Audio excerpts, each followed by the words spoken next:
Hey there, it's Kate. Today I'm filming the most exciting video. I'm filming my best books of 2015 video. These are my favorite books that I read throughout 2015 for the first time. I'm not going to put any books that I reread in here. These are my favorite books that I read for the first time.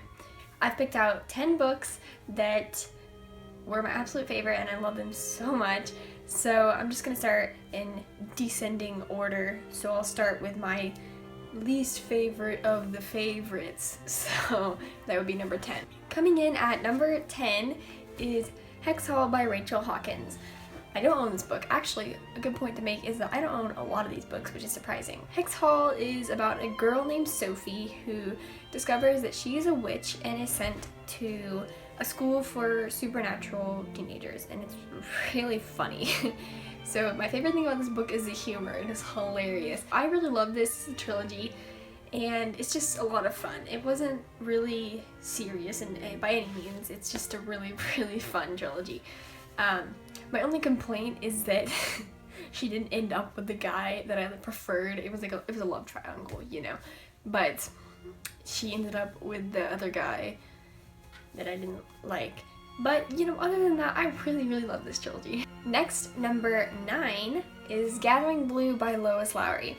This was actually the first book that I read this year, and I love it so much. I love Lois Lowry's writing so much. She's one of my favorite authors because she has so many themes just hidden in her books. Her characters are so well thought out, and they just have this depth to them that is so nice. Technically, this is the second book in like the Giver series. This book follows Kira, and she weaves and has a twisted leg. She's alone, she's an orphan too.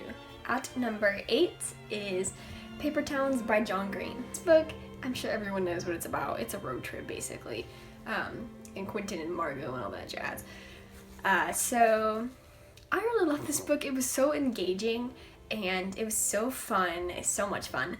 And once again, I love John Green's humor. I know a lot of people don't like his writing because of the high level vocabulary he uses, and people say that it just sounds pretentious and like from the mouth of a teenager. But that's part of the charm of his writing, in my opinion. I just really love that. It's really fun to read, I think. Number 7 is Me Before You by Jojo Moyes. So this book is about a girl named Liz Clark, and she lives in England, I believe. She needs a job.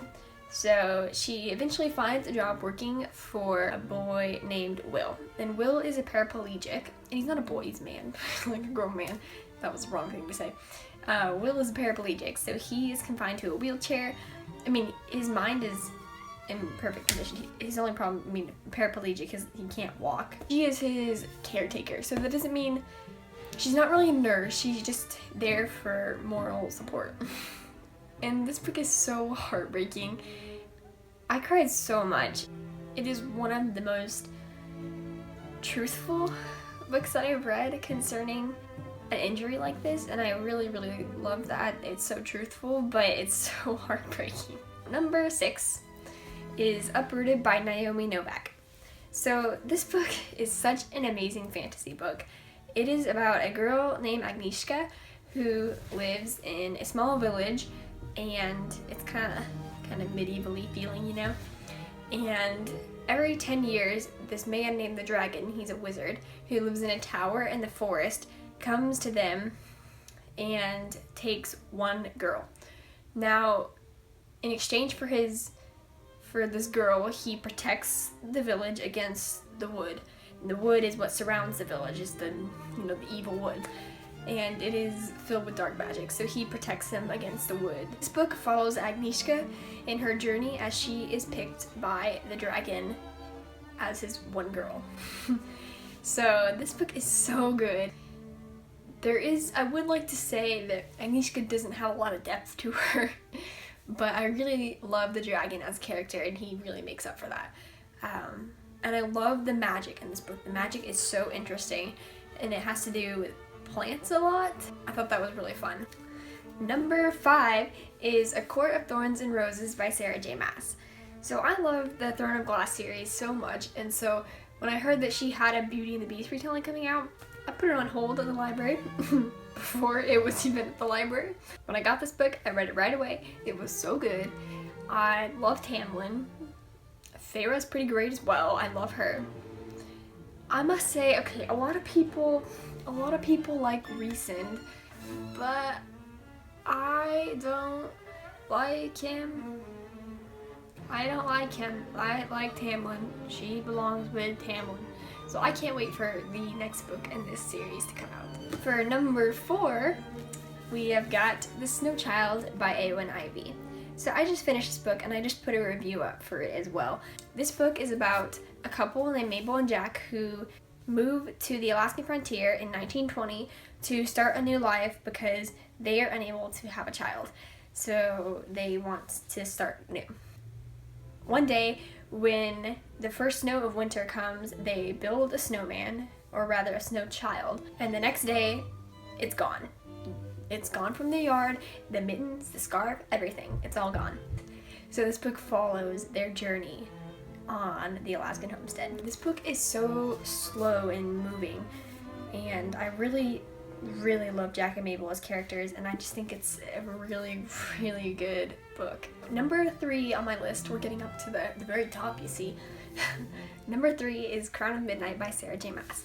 So I read Throne of Glass, Crown of Midnight, and Heir of Fire this year. I have not read The Assassin's Blade or Queen of Shadows yet, so no spoilers. But so far, Crown of Midnight is my favorite because Chaol. I love him. Him and Selena belong together. Dorian is an idiot. I do not like Dorian.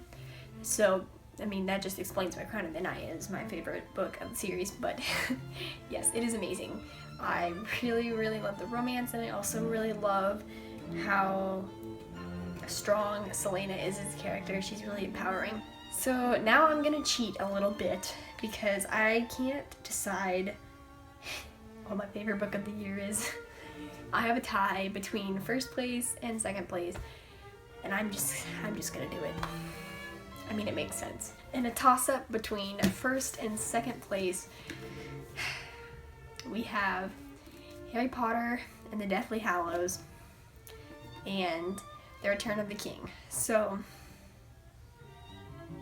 I love them both so much. I read Lord of the Rings near the beginning of the year, so it is not as fresh on my mind, you see, but I love them so much. I remember when I finished this book, I cried for like an hour. They're so well thought out. The world is so amazing. The characters are so lovable, and the creatures and the magic and everything is just flawless.